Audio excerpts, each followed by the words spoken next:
नमस्कार सभी को।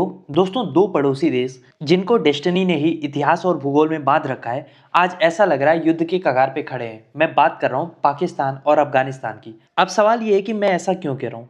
देखो, मेरा ऐसा कहने के पीछे का रीजन ये है कि टर्की के ऐतिहासिक शहर इस्तांबुल में जो शांति बहाल करने के लिए इन दोनों देशों के बीच में एक डिप्लोमेटिक एफर्ट चल रहा था, वो पूरी तरीके से फेल हो गया है। थर्ड राउंड की टॉक चल रही थी जिसमें कतर और टर्की मीडिएट कर रहे थे, ये अब पूरी तरीके से टूट चुका है। और इस असफलता के बाद जिस तरीके से दोनों देशों के टॉप ऑफिशियल स्टेटमेंट दे रहे हैं, उसमें जितनी तल्खी है, ऐसा लग रहा है कि कभी भी एक दूसरे के खिलाफ ये दोनों देश मिलिट्री एक्शन शुरू कर सकते हैं। और अगर ऐसा होता है तो आप ये मान के चलिए कि ऐसा नहीं होगा कि केवल ये इन दोनों देशों तक ही सीमित रहे। ये लड़ाई पूरे साउथ एशिया पे एक बहुत बड़ा इम्पैक्ट, बहुत बड़ा डेंट लगाएगी। क्या कुछ इसके इम्प्लीकेशन होंगे, इसको हम डिटेल में भी समझेंगे। लेकिन सबसे पहले हम समझते हैं कि आखिर ये पीस टॉक हो रही है, तो जाहिर सी बात है उससे पहले कुछ ना कुछ झड़प भी हुई होगी। तो मामला पूरा है क्या, आइए सब कुछ क्रोनोलॉजिकल वे में आसान भाषा में समझते हैं। देखिए, 6 और 7 नवंबर को पाकिस्तान का जो डेलीगेशन था उसको लीड कर रहे थे पाकिस्तान के डिफेंस मिनिस्टर ख्वाजा आसिफ। वहीं अफगानिस्तान की बात करें तो इस्लामिक एमिरेट ऑफ अफगानिस्तान यानी कि तालिबान का पक्ष रख रहे थे इंटेलिजेंस चीफ अब्दुल हक वासिक। और जब ये मीटिंग खत्म हुई है तो इसके बाद ख्वाजा साहब ने कहा है कि कोई भी एग्रीमेंट हो नहीं पाया और अब चौथे राउंड की टॉक जो है वो होने की फिलहाल ऐसी कोई योजना है नहीं। और ये जो तीसरे राउंड की टॉक विफल हुई है, फेल हुई है या कोलैप्स की है, उसका जो कोर इशू है वो एक ही डिमांड पे आके अटक गया। देखिए, इस्लामाबाद को तहरीके तालिबान पाकिस्तान के खिलाफ कार्रवाई करने के लिए तालिबान से फॉर्मल, रिटेन और बाइंडिंग सिक्योरिटी गारंटी चाहिए थी। पाकिस्तान का तर्क ये है कि उससे कोई वर्बल एश्योरेंस अफगानिस्तान से चाहिए नहीं, उस पर उन्हें भरोसा नहीं है। और क्रॉस बॉर्डर अटैक को रोकने के लिए उनको एक इन्फोर्सेबल पैक्ट चाहिए, एक संधि चाह रहे थे। और तालिबान ने इसको एक सिरे से खारिज कर दिया। तालिबान के स्पोक पर्सन जबीउल्लाह मुजाहिद ने पाकिस्तान के इस एटीट्यूड को इररिस्पॉन्सिबल और नॉन कोऑपरेटिव करार दिया। उनका कहना यह है कि किसी सोवरेन नेशन के रूप में काबुल किसी भी बाहरी शक्ति को अपनी इंटरनल सिक्योरिटी के बारे में रिटेन कमिटमेंट नहीं दे सकता। ये उनकी सोवरेनिटी पे हमला है। तो ये गतिरोध साफ साफ दिखा रहा है कि पाकिस्तान टीटीपी की गतिविधियों के लिए तालिबान से अकाउंटेबिलिटी चाहता है, जबकि तालिबान इसे एक पॉलिटिकल और सिक्योरिटी चैलेंज के बजाय अपनी नेशनल डिग्निटी का प्रश्न बना रहा है। और मुझे टू बी ऑनेस्ट इस न्यूज़ में बड़ा मजा आ रहा है। रीजन उसका ये है कि ये सेम हरकत जो अफगानिस्तान इस समय पाकिस्तान के साथ कर रहा है, वही पाकिस्तान हमारे साथ तो करता है।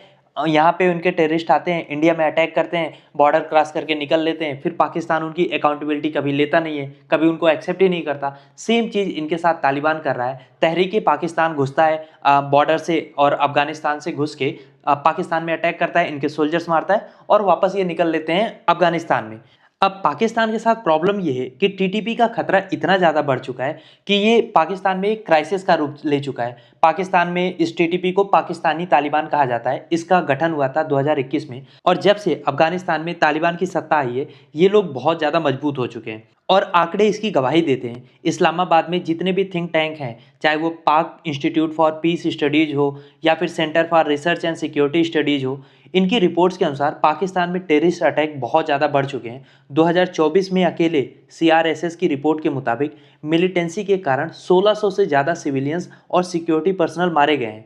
पीआईपीएस का डाटा कहता है कि खैबर पख्तूनवा और बलूचिस्तान प्रांत में टीटीपी के हमलों से सबसे ज़्यादा नुकसान हुआ है। और खास तौर पे सिक्योरिटी फोर्सेस पे जो अटैक हो रहा है वो दशक के सबसे ज़्यादा हाईएस्ट लेवल पे पहुंच चुका है। इसीलिए टीटीपी को रोकना पाकिस्तान के लिए केवल बॉर्डर सिक्योरिटी का मामला नहीं है, बल्कि देश की इंटरनल स्टेबिलिटी और इकोनॉमिक रिवाइवल के लिए एक बड़ा ऑब्स्टिकल बन के खड़ा हुआ है। और मज़ेदार बात ये है ना कि अभी तक जब ऑपरेशन सिंदूर हो रहा था तब भी हमारे यहाँ पे भी बहुत सारे लोग मान रहे थे इस बात को। और कहीं ना कहीं सच्चाई भी है कि पाकिस्तान नैरेटिव बिल्ड करने में भारत से बहुत आगे है, भले रियल ग्राउंड पे वो कमज़ोर हो।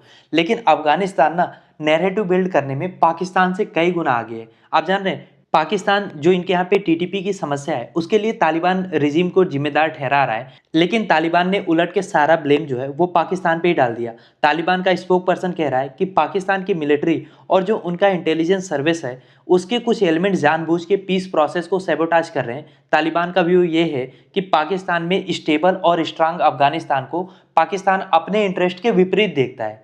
मतलब आप समझ रहे हैं, तालिबान ने उससे भी बड़ा नैरेटिव बिल्ड कर दिया। तालिबान का कहना यह है कि पाकिस्तान की सरकार जो है या पाकिस्तान की जो सेना है उसने अफगानिस्तान में जो सालों से इनस्टेबिलिटी रही है उसका बहुत फ़ायदा उठाया है और अब वो टीटीपी की आड़ में अपनी इंटरनल प्रॉब्लम का दोष जो है वो अफगानिस्तान पे मढ़ रहे हैं। और बाकायदा फैक्ट के साथ तालिबान ये कह रहा है कि टीटीपी यानी वो जो आतंकवादी संगठन जो पाकिस्तान में अटैक करा रहा है उसका जन्म तो 2002 में यूएस वार ऑन टेरर में पाकिस्तान के सपोर्ट और उसकी मिलिट्री ऑपरेशन के कारण हुआ, ना कि 2021 में तालिबान के सत्ता में आने के बाद हुआ। और देखिए बात ये भी है ना कि बॉर्डर पाकिस्तान और अफगानिस्तान के बीच में इतना पोरस है और पोरस से भी ज़्यादा ये है कि अफगानिस्तान इस बॉर्डर को मानता नहीं है। देखिए दोनों देशों के बीच का तनाव जो है वो 1893 की जो दुरंत लाइन है उससे भी जुड़ा हुआ है। 2640 किलोमीटर की लंबी यह सीमा है जो बहुत ज़्यादा पोरस है। और उससे भी बड़ी बात यह है कि अफगानिस्तान इसको परमानेंट इंटरनेशनल बॉर्डर के रूप में मान्यता भी नहीं देता है। इनफैक्ट तालिबान इसको एक कॉलोनियल इरा का कंस्ट्रक्शन के रूप में देखता है।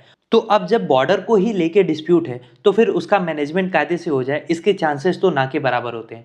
और फिर इसी का फायदा उठा के टीटीपी और जो अन्य मिलिटेंट ग्रुप्स हैं वो आसानी से बॉर्डर को क्रॉस भी करते हैं और दोनों तरफ आवाजाही करते रहते हैं। और इसी वजह से पाकिस्तान और अफगानिस्तान के बीच में बार बार बॉर्डर पे क्लैश भी हो रहा है और एक जो अविश्वास है वो भी दोनों देशों के बीच में बना हुआ है। और जैसा कि मैंने आपको स्टार्टिंग में बताया ये केवल दो देशों के बीच का युद्ध या उनके बीच का क्लैश नहीं होगा, इसका इम्पैक्ट पूरे साउथ एशिया में आपको देखने को मिलेगा। बहुत सारे रीजनल प्लेयर्स हैं जो इससे कहीं ना कहीं जुड़े हुए हैं। जैसे अगर हम चाइना की बात करें तो सीपेक के कारण चाइना का बहुत बड़ा स्टेक है पाकिस्तान में। अगर बलूचिस्तान या खैबर पख्तूनवा में कोई भी इनस्टेबिलिटी बढ़ती है तो उससे सीपेक के प्रोजेक्ट्स जो हैं वो प्रभावित होंगे। इसीलिए चाइना चाहता है कि पाकिस्तान में हर हाल में स्टेबिलिटी बनी रहे। वहीं ईरान भी अफगानिस्तान के साथ एक लंबा बॉर्डर शेयर करता है। तो अगर मान लो कल को पाकिस्तान बहुत ज़्यादा भारी अटैक कर देता है अफगानिस्तान के ऊपर तो एक रिफ्यूजी क्राइसिस भी आ सकता है। इसके अलावा ड्रग ट्रैफिकिंग का मुद्दा तो है ही है, इसीलिए ईरान भी चाहता है कि शांति बहाल हो। इनफैक्ट ईरान ने पहले भी कई सारे एफर्ट डाले हैं ताकि दोनों देशों के बीच में डायलॉग स्थापित हो पाए। वहीं अगर हम इंडिया की बात करें तो देखिए इंडिया के लिए अभी तक तो कोई बहुत बड़ी प्रॉब्लम नहीं है। इनफैक्ट पाकिस्तान जितना ज़्यादा अफगानिस्तान में उलझा रहे हमारे लिए बेटर है।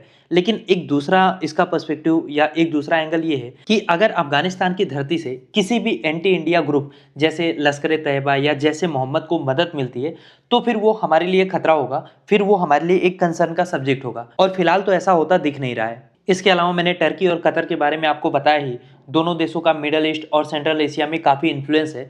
तो ये लोग भी कोशिश कर रहे हैं कि अफगानिस्तान और पाकिस्तान के रिश्ते वापस पटरी पे आ पाएं। लेकिन इन सारे एफर्ट्स के बावजूद अगर मान लो पाकिस्तान और अफगानिस्तान में एक मिलिट्री कन्फ्रंटेशन होता है तो उसके परिणाम बहुत भयावह होने वाले हैं। सबसे पहली बात, पाकिस्तान और अफगानिस्तान के बीच में जो ट्रेड रूट्स हैं वो बंद हो जाएंगे। तोरखाम और छमान जैसे जो क्रॉसिंग है वो पहले से ही बंद किए जा चुके हैं। इससे होगा ये कि जो भी इसेंशियल गुड्स हैं उनकी आवाजाही रुक जाएगी और लाखों लोगों का लाइवलीहुड इससे प्रभावित होगा।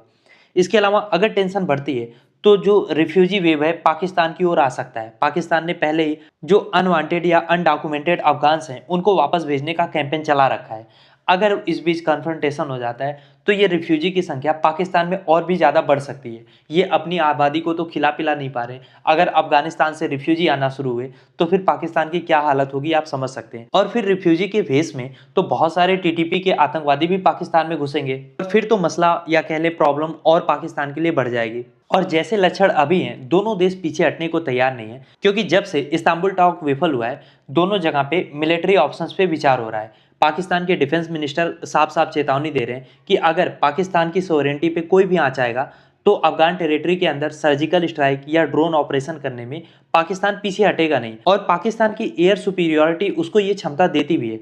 वहीं तालिबान ने भी साफ साफ कह दिया है कि किसी भी अग्रेशन का मुंह तोड़ जवाब दिया जाएगा और अपनी सोवरेनिटी की रक्षा करने के लिए तालिबान भी तैयार है। हालांकि तालिबान की सेना पाकिस्तान के मुकाबले बहुत कमजोर है, लेकिन अफगानिस्तान की गुरिल्ला वारफेयर और प्रॉक्सी वार की क्षमता पाकिस्तान के लिए एक लॉन्ग टर्म सिक्योरिटी समस्या पैदा कर सकती है। तो उम्मीद करता हूं पाकिस्तान और अफगानिस्तान के बीच में इस समय क्या सिचुएशन है ये आपको समझ में आ गया होगा। आप क्या सोचते हैं इस बारे में लिखिए अपनी राय कमेंट बॉक्स में।